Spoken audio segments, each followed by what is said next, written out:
I'm joined here by Richard Burgess, who is the CEO and president of A2IM, which is the American Association for Independent Music. If you want to start off by just telling us like a little bit about yourself and what your role is in the music industry.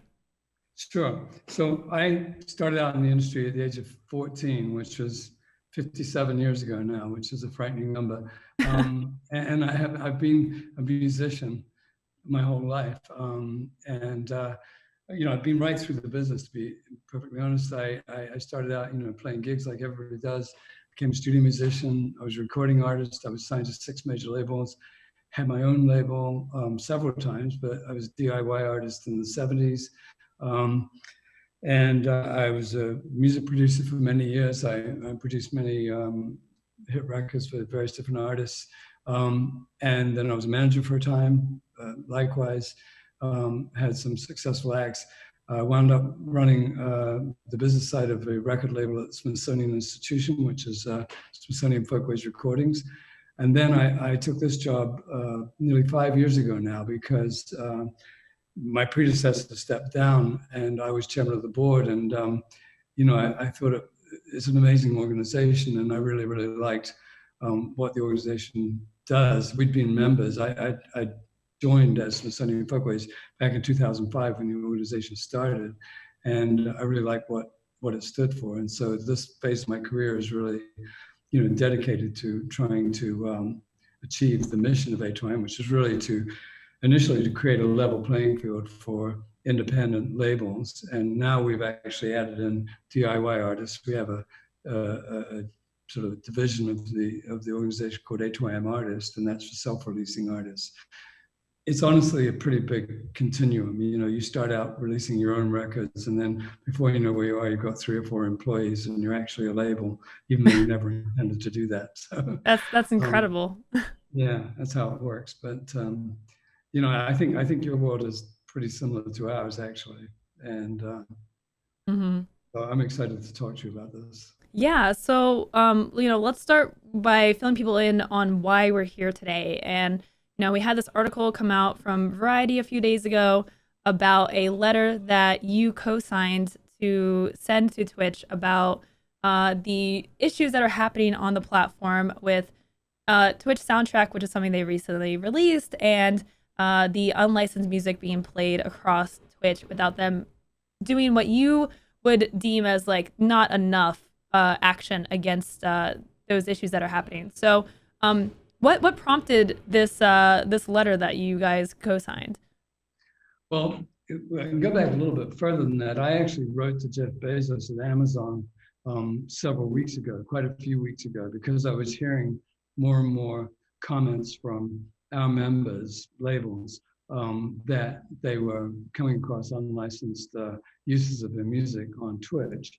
And A2M was formed in 2005 really to deal with the sort of the move to digital, the pivot to digital of the music industry, which was very badly executed on our part, on the music industry's part, and resulted in almost a complete collapse of the industry. I mean, it went from $14 billion in 1999 to, I don't know, 6.5 billion about 7 or 8 years later.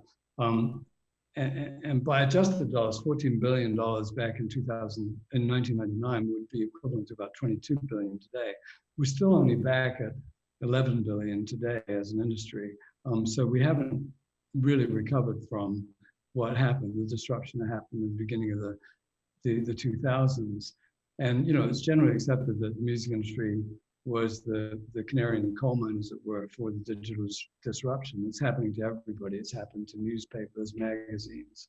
It's going to happen to radio, television. It's happening to right now.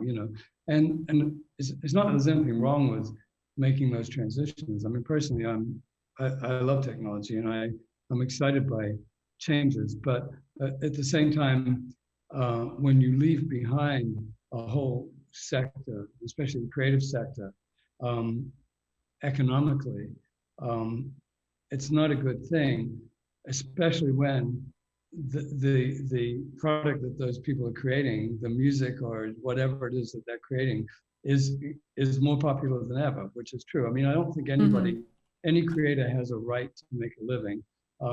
You have a right to do what you do, and you hope and pray that people are going to like it. That's been my whole career has been that. It's like Yeah. I do something and I just hope that people like it. And fortunately, enough people have liked what I've done in my life that I've had a good life. But people don't like it, then so be it. I don't make money. But at the same time, I don't think anybody can deny that there's massive amount more usage of music today than there was in 1999. And yet our industry is at 50% of the revenue that it was. So, we just trying to sort of level the playing field there again. For sure. And I think the key thing here, and I'm sure we'll get to this later, is that, it's not us against the content creators on Twitch. We feel like we're on the same side as you are. Yeah.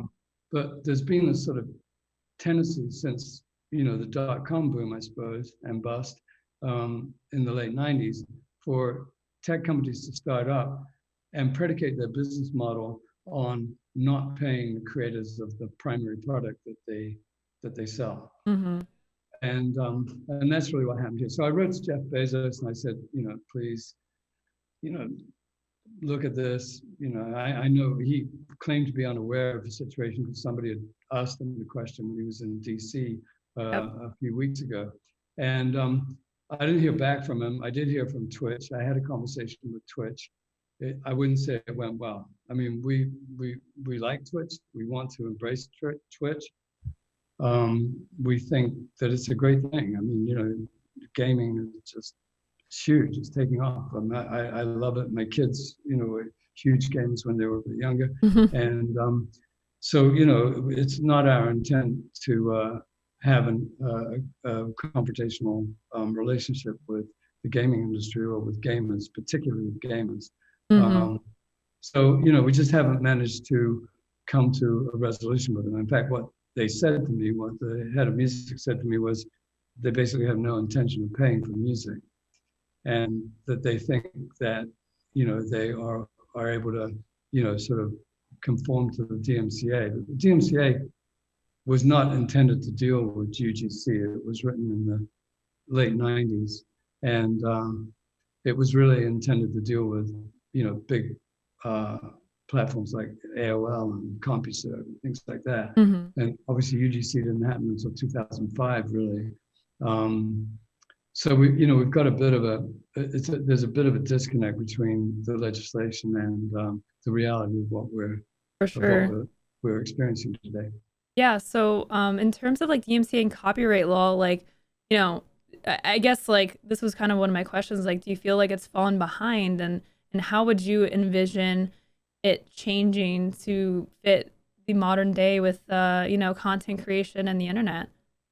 Well, I followed the thread and sort of jumped in and probably felt like I was jumping into the lion's den there. But the other day, and I see everybody's sort of anger at the DMCA, and frankly, we feel pretty much the same way as you guys do.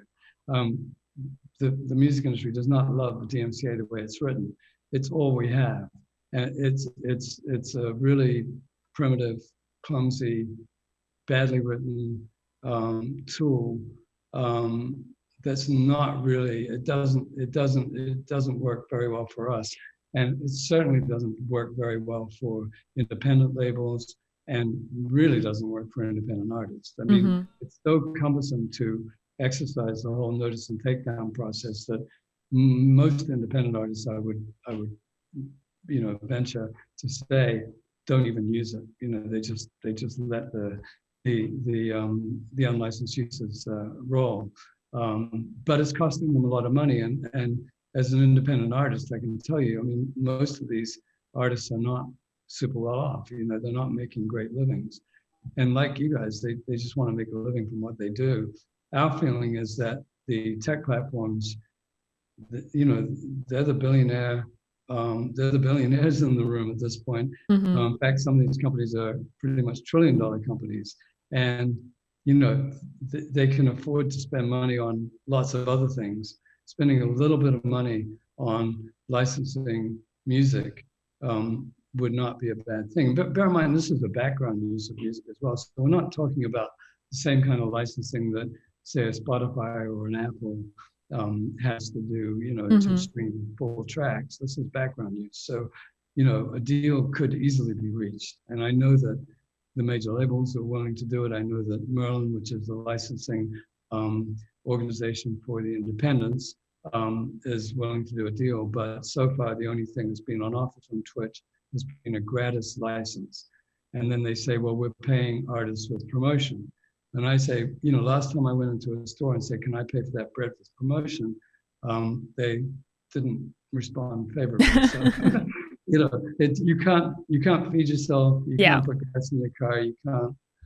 You can't pay your rent with promotion or exposure. I think they use the word exposure, actually. I think my retort in Twitter was, I thought people died of exposure. That's what I was taught when I was a kid. Mm-hmm.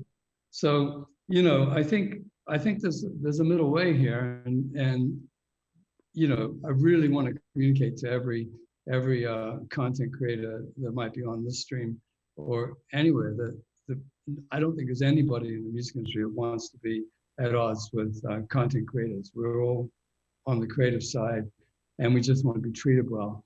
Mm-hmm. We can see the massive amounts of money that are being generated. There's a concept here that Silicon Valley applies a lot, which is let somebody else create the value and we'll capture the value. And that's what's happening here. And it's happening to you guys as well. I mean, you're creating value for Twitch, and they're capturing that value. And in our case, it's more egregious because we're simply not getting paid at all. We've done some pretty reasonable deals over the years. I mean, the Facebook deal was a large amount of money, but on a per stream basis, not a huge amount of money. So Facebook stepped up and put some money up so that they could have a blanket license so that people could use whatever they want. And that deal has worked pretty well. Okay, so you're happy with what Facebook did. And for those that don't know, like Facebook basically went to the music labels and did, I think what people want with Twitch is like to go to the labels, work a deal, pay a lot of money, and then allow creators to use music in the background of the stream so long as it's not the primary focus of their stream. Right. Did I get that right? I mean, it can't be, it's a substitutional thing because, we make our living from streaming music largely these days. That's the number one way that people make money from recorded music now. And, so if it became substitutional for, Spotify or Apple or whatever, any of the full-on streaming services, I don't think anybody in the music industry is doing backflips over how much money they're making from the Facebook deal, because nobody's making a huge amount of money from the Facebook deal.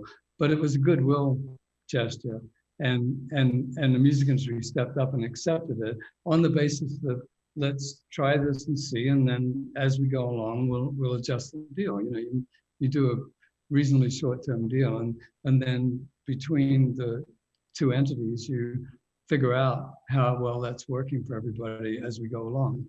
Mm-hmm. So the ideal solution for you, like if you could have it your way, what would a deal look like with maybe Twitch or maybe the creators directly? Like how would you see this working out? Firstly, I don't think a deal should be with the creators. I think the deal should be with Twitch. Twitch is profiting from the creators, and I think the money should come from Twitch. Now, as you know, large corporations have a habit of passing their costs along. So that's something to watch out for. But, I think that the right thing to do here would be for Twitch to come to the table and talk to the labels and the artists, because, there's the major labels, there's the independent labels, and then there's the independent recording artists, all of whom need to be compensated when their music's used. And I think it would be extremely easy to do that deal. I know the people, I know the deal makers, and I know that they're ready and waiting. So they're poised. So what would I guess like what would the deal even look like? Would it be like how can we would it just be like Twitch pays like a bulk amount of money to the labels to give creators, unlimited access to playing that music in the background? Is the music industry wanting I know a lot of people have been asking about this. Is the music industry wanting to do what YouTube has done, which is like if a label claims a video, they get all the revenue. Like, and obviously with Twitch, that doesn't seem like something that would be feasible nor very fair when you have like 7 hours of content and then the creator all of a sudden is not making any revenue off that. So what would that look like? So we have to be very careful here because there are very strict antitrust laws, and so I can't talk about anything in terms of very precise Sure. deal terms or anything like that. And I can't speak for the major labels. I can't even speak for the independents insofar as Merlin negotiates those deals, and some labels, negotiate the deals directly. Some artists might negotiate the deals directly. So, Hmm. we're in a free market economy, and it's a competitive economy, and that's a good thing. Everybody should, every deal, there might be several different deals. But I think in general, what you outlined is not out of line with what our industry has done in the past. So I don't see it being out of line with something that might be, certainly a starting point for discussion with the labels, artists, and Twitch. I think some sort of blanket license may be a good idea. But again, I don't want to speak for the actual deal makers because that's what they do. Offering a gratis deal based on exposure is not a good faith move, and it was not well received by the industry, and that's why you're seeing all these takedown notices. For sure. So one thing I want to ask about all of this is like we've been talking a lot about the typical streamers on Twitch, which they usually play a game or they'll be chatting, there's music in the background. But what about musicians on Twitch? Those that do covers of songs and do performances and live performances, they're kind of in a very unique situation here. How do you envision something working with musicians? Yeah, that's a little more complex. I mean, live is a different category, so I think we'd have to address that separately. And there is discussion going on our side as well. I think we have to accept that we're in a very rapidly changing environment, and up until 1999, things were static for a very long time. We had CDs, and before that, we had cassettes and vinyl and so on. But basically, you sold a physical good, and that was the end of it. That was pretty much how business was done. And then suddenly we were into downloads, and now we're into streaming and UGC, and there's so many different ways that music is used now that we have to be creative. But I think the key thing here is that the tech industry and the music industry not be at loggerheads. And certainly what we don't want is for content creators like the Twitch content creators to be, stuck in the middle and sort of be used as a pawn. Hmm. Because that's not our intention at all. I mean, the good thing for the music industry is to come up with some kind of deal that's acceptable to the music industry, and then have as much music as possible be used, and have the content creators use whatever music they want to use under whatever kind of license terms we can arrive at. So the live situation is a little bit different. Yeah. And covers, usually I believe that Twitch has a deal with ASCAP and BMI, and that covers the use of the underlying work, because the complication with music is we have these two copyrights. You have the sound recording copyright and the actual song itself. And although we're all part of the music industry, the recorded music industry, they are two extremely distinct copyrights with different terms and conditions and different laws applying to them as well. So let's say that maybe Twitch just refuses to budge on this, or it just is taking so much time. Is there a possibility of the labels creating something that is accessible to the creators, a way for them to, work a deal with you guys? And I know that's not ideally what you want, but like, if push comes to shove, obviously I think, not to speak for you guys, but correct me if I'm wrong, but I think the music industry prefers to have some way to get compensated and to have that music available on Twitch rather than just like outright not having that at all. Yeah, I mean, look, we make music. Everybody who makes music because they want it to be out there and to be heard and to be used. And they want to, they want to get compensated so that they can make more music next week. Because that's the problem. I mean, it's just if you have to work in 7-Eleven to make a living and then try to make music at night, it's really really difficult. Hmm. And I can speak to that. Um, you know, from a personal perspective, from my early days, and you really need to be able to make a living from your music in order to be able to devote your time and attention to making it. I'm sure you all feel the same way about gaming as well. I'm sure the top gamers are, it's very important to, to be playing as much as possible, right? Hmm. So I think anything's possible, but obviously negotiating with thousands and thousands of individuals is much more difficult than negotiating with one entity. For sure. Um, and so that would be the preferred route, I think.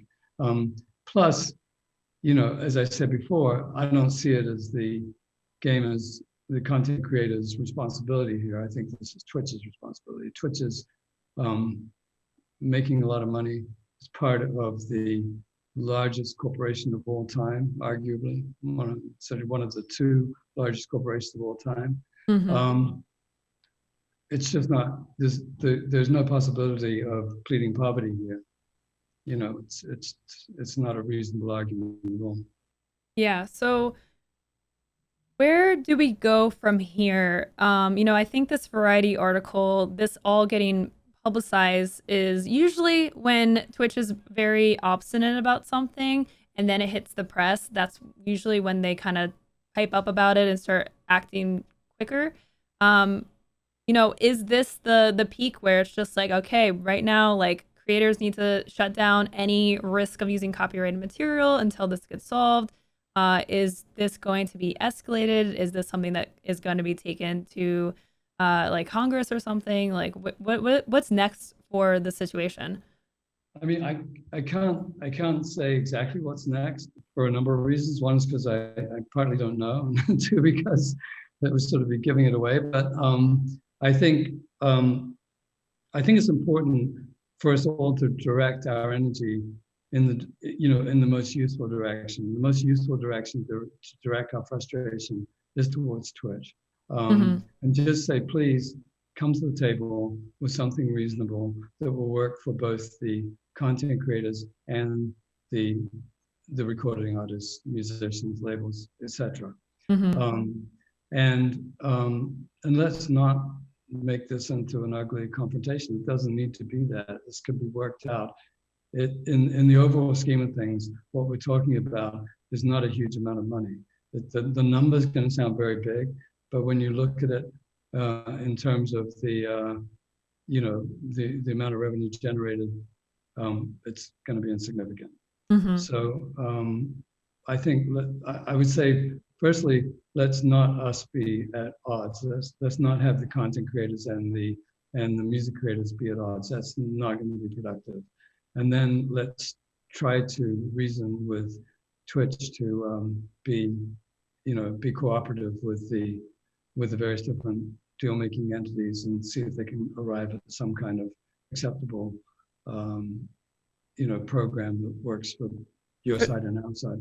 Yeah, for sure. So, um, I think one last thing that I just want to kind of give you the platform for, a lot of the audience here watching, they're, musicians on Twitch, they're streamers, they've deleted all of their VODs, they're panicking about this. If you could send a message to the streamers, the creators that are watching today, what would you want to tell them about the situation just to kind of close out this interview? Well, I'd like to say I don't think it should have come to this. It's not the result that we would like. We don't want to see people's VODs deleted. Um, you know, everybody in my office is a huge Twitch fan, and I certainly watch quite a few different things on Twitch. It's just we want a win-win here. That's what we're looking for, is a win-win. So let's try to work together, and let's try to talk to Twitch and see if we can arrive at a happy ending here. Awesome. So everyone, that is Richard J. Burgess joining us today. Richard, thank you so much for being on the show. We really appreciate your time, and thank you for just educating us about the situation. I think it's very valuable for us to get both sides of the story, get like the other perspective, especially since I think, as a streamer, maybe we're not super understanding on how the music industry works. It's a little foreign to us.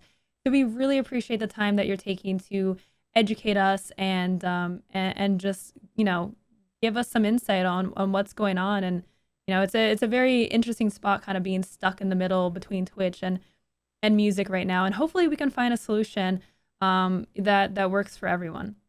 I'm convinced we can. And I wouldn't be here if I didn't think we could. And it's the reason why I took this job. So I really appreciate you taking the time. And thank you all. And I know this is terribly frustrating, but we will get through it. So I really appreciate it. Absolutely, thank you so much, and I'm sure we'll speak again. Thank you again, Richard. Everyone say bye to Richard. Take care. Bye bye. Take care. Thanks so much.